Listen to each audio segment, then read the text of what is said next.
لبیک لبیک لبیک یا رسول اللہ، تاج دار ختم نبوت، زندہ باد زندہ باد زندہ باد۔ پاکستانی تاریخ کے بدترین ہولناک اور تشدد اور جبر کے 100 دن آج مکمل ہوئے۔ سانحہ مرید کے ظلم کی داستان وہ داستان ہے جسے تاریخ ایک سیاہ باب کے طور پر یاد رکھے گی۔ نہتے مظلوم اپنے محب وطن عوام پر وہ قیامت خیر مظالم کے پہاڑ توڑے گئے کہ جس کی مثال زمانے قریب میں کہیں نظر نہیں آتی۔ اپنے ہی لوگوں پر طاقت کا یوں بے درے استعمال کیا گیا جیسے کسی دشمن کی فوج پر حملہ کیا جاتا ہے۔ نہ کوئی رحم، نہ کوئی دہائی، نہ کسی واسطے کا کوئی لحاظ، محض وحشت ناک، ہولناک، انگوہناک قتل عام۔ نہ کسی بزرگ شہری کا لحاظ، نہ کسی جوان، اور نہ ہی اپنی عوام پر کسی قسم کا کوئی ترس اور نہ ہی کوئی رحم۔ بس تشدد، جبر، ظلم، قتل عام، زخمیوں کے اوپر گاڑیاں دوڑانا، سیگی گولیاں برسانا، اذانیں دینے والے پرامن لوگوں کی لاشوں کو جلانا اور پھر ان کو غائب کرنا، اور پھر کمزور شہریوں کو تاحال مسلسل تکلیف دہ مراحل سے گزارنا، حتیٰ کہ جیلوں سے پاکستانی محب وطن لوگوں کی لاشوں کا آنا۔ حد ہے کوئی ظلم کی، حد ہے کوئی بے رحمی کی، حد ہے کوئی تشدد کی۔ ریاست ماں ہوتی ہے، پھر ایسی بے رحمی تاحال کیوں جاری ہے؟ آخر اس کا کیا مقصد؟ ایسا تشدد تو دشمنوں کی فوج پر نہیں کیا جاتا۔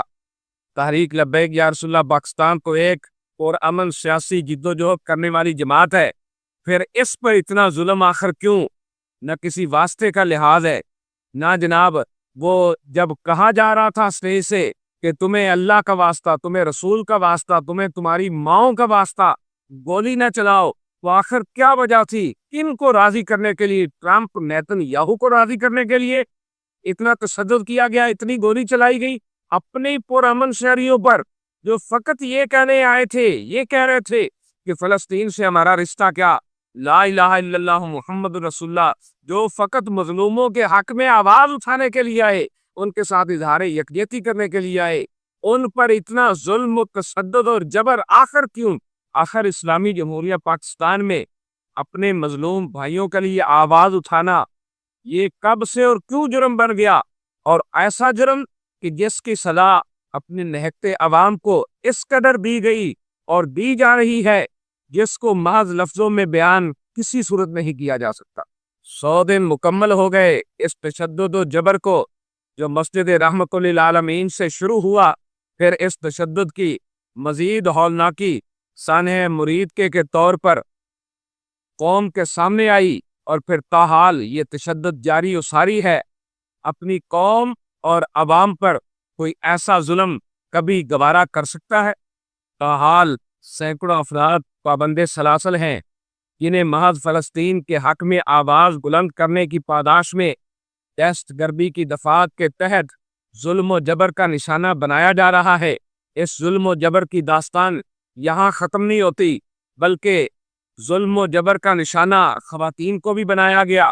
آپ دیکھ لیں، سید حسمت اللہ شاہ شہید رحمت اللہ علیہ، ان کی بہنوں کو فقط اس لیے ظلم، تشدد اور جبر کا نشانہ بنایا گیا تاکہ وہ بیان دے کہ ان کے بھائی کو حکومت نے نہیں، قاتل اللہ مریم نواز کی پولیس نے نہیں، بلکہ سعد حسین رضوی نے شہید کیا۔ یہ ظلم و جبر تھما نہیں، بلکہ لوگوں کی چادر چار دیواری کا تقدس پامال کیا گیا۔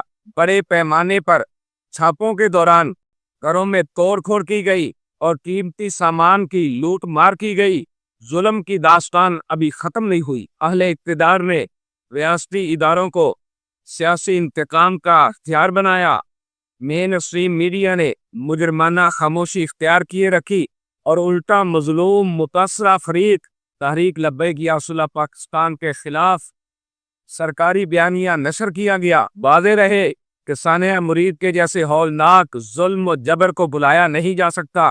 تحریک لبیک پاکستان مطالبہ کرتی ہے کہ سانحہ مرید کے ذمہ داروں کو قانون کے کٹہرے میں لایا جائے۔ یقیناً شہداء کے لواحقین انصاف کے منتظر ہے۔ تحریک لبیک یا رسول اللہ پاکستان نے ہر مرحلے پر صبر و تحمل کا مظاہرہ کیا اور امن جدوجہد کو تشدد سے دبانے کی ناکام کوشش ہو چکی تحریک لبیک پاکستان آج بھی میدان عمل میں موجود ہے اور فضائی قوتوں کے سامنے جھکنے سے انکاری ہے۔ یاد رہے کہ احتساب ایک حقیقت ہے، اس سے کوئی نہیں بچ سکتا۔ انشاءاللہ شہداء کا خون اور اسیران کی قربانیاں رنگ لائیں گی اور ناجائز حکومت کی فسطائیت کا خاتمہ ہوگا اور ان مجرمان کو حساب دینا ہوگا۔ اے ظالمو، تم نے طاقت کے نشے میں نہتے مسلمانوں کو شہید کیا۔ تم نے یہ بھی نہ سوچا کہ وہ شہید جس کی بوڑھی ماں اس کا انتظار کر رہی تھی، جس کی جوان بہن، جس کی ننھی بیٹی، جس کا ننھا بیٹا اس کا انتظار کر رہا تھا، ہماری وہ بہن جس کا سہاگ اجڑ گیا، ان کا جرم کیا تھا؟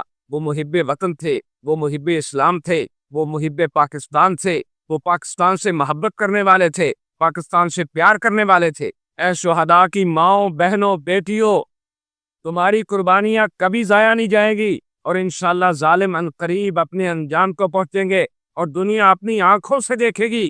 قبلہ امیر المجاہدین بابا جی خادم حسین رضوی رحمۃ اللہ علیہ کی وہ دعائے جلال رنگ لائے گی اور تم ان ظالموں کو اپنی آنکھوں سے تباہ و برباد ہوتا ہوا دیکھو گے۔ 100 دن مکمل ہو چکے، تم نے ابھی تک لاشیں واپس نہیں کی۔ اللہ سے ڈرو، کچھ ہوش کرو، شہداء کی لاشیں واپس کرو اور ظالموں جواب دو، خون کا حساب دو اور انشاءاللہ ہر ظالم سے خون کے آخری قطرے کا بھی حساب لیا جائے گا۔ اور آخر میں سوشل میڈیا کے ان نوجوانوں سے کہتا ہوں، اللہ تمہارے ہاتھ سلامت رکھے، تمہاری انگلیاں سلامت رکھے، اللہ تمہیں سلامت رکھے۔ تمہاری محنت نے وہ رنگ دکھایا کہ پوری دنیا سچ کر اٹھی کہ اسلام اپنی پاور رکھتا ہے۔ فلسطین سے ہمارا رشتہ کیا؟ لا الہ الا اللہ محمد رسول اللہ، تاج دار ختم نبوت۔ زندہ باد، زندہ باد، زندہ باد۔